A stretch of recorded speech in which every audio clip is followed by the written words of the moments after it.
Kalau kalian jadi TikToker ini, kalian sanggup gak nahan malu jadi dia?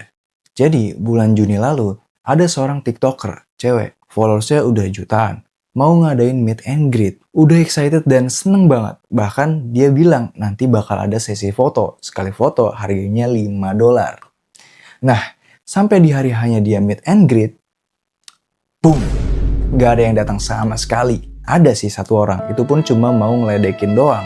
Akhirnya dia sampai nangis karena gak ada yang datang sama sekali. Tapi, kalian pasti penasaran kan, kenapa kok gak ada yang datang satupun dari followers yang udah jutaan itu? Oke, biar tahu jawabannya, mari kita mundur ke 1 tahun yang lalu. So, TikToker ini bernama Natalie Reynolds. Natalie adalah seorang TikToker yang konten-kontennya kurang lebih sama kayak TikToker lainnya, yang suka bikin video apa yang lagi tren saat itu. Dari hasil Natalie bikin konten, dia udah berhasil dapetin sekitar 2 juta followers. Lama-kelamaan, entah karena udah kebiasaan lihat konten yang lagi tren terus dia remake, mungkin jadinya setiap konten yang dia temuin, dia anggap konten tren. Dan dari situlah dia mulai bikin konten ATP, amati, tiru, plak-di-plak. Dari situ netizen mulai kesel sama Natalie. Ada yang bilang, awas nanti kontennya ditiru Natalie. Natalie benar-benar gak punya ide buat bikin video. Natalie bakal niru semua orang. Tapi, dari semua konten-konten yang Natalie tiru, ada satu TikToker yang konten-kontennya paling sering ditiru sama Natalie. TikToker itu adalah Brooke Monk. Secara teknis, Brooke Monk ini followersnya jauh lebih banyak daripada Natalie. Dan pastinya fans dari Brooke Monk kesel sama Natalie. Lalu, apa yang Natalie lakukan? Cuek. Ya, Natalie terus meniru konten-kontennya Brooke Monk tanpa menghiraukan kritikan netizen. Dan sampai di titik dimana netizen geram banget karena jawaban Natalie pas ditanya seseorang apakah dia niruin Brooke Monk atau enggak. Tapi dia malah jawab, a lot of drama going on right now with you and Brooke Monk, and everyone is saying that you copy her.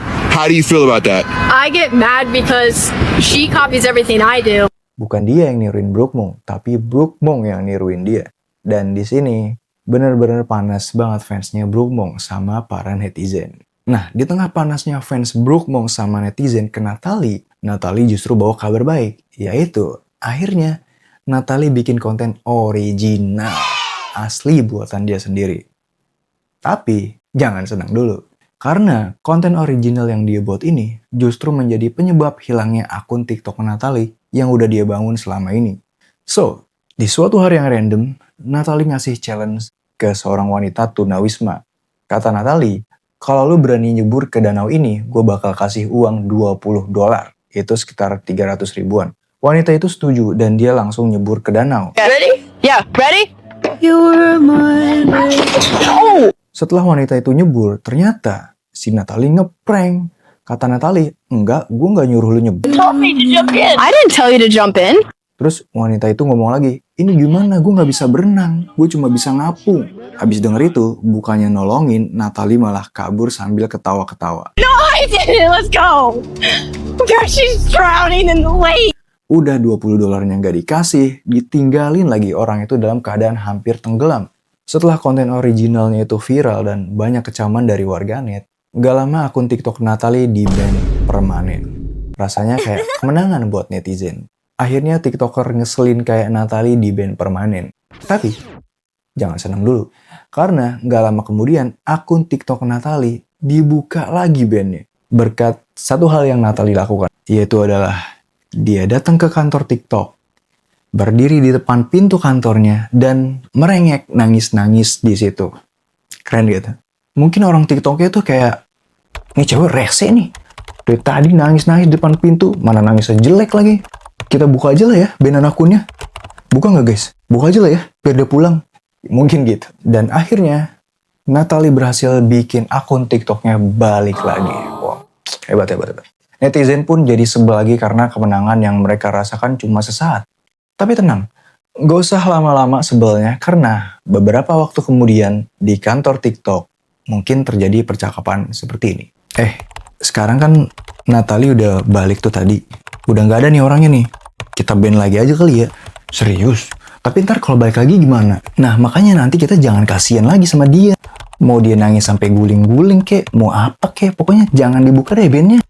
Pokoknya cuekin aja udah. Bener ya? Iya. Oke, fix. Kita ban lagi sekarang. Dan boom. Akun TikTok Natalie di-ban lagi. Ya, pasti kalian tahu adegan apa yang akan terjadi selanjutnya. Bener banget. Natalie datang lagi ke kantor TikTok dan nangis-nangis lagi minta dibuka ban permanennya. Tapi, apakah tangisannya kali ini berhasil lagi? Jawabannya, enggak. Setelah nangis-nangis itu, mungkin dia ngerasa capek, terus duduk sebentar, habis itu pulang, dan akun TikToknya bener-bener di-ban permanen. Akhirnya dibikin akun baru dan ya, dia masih suka niruin konten-konten orang.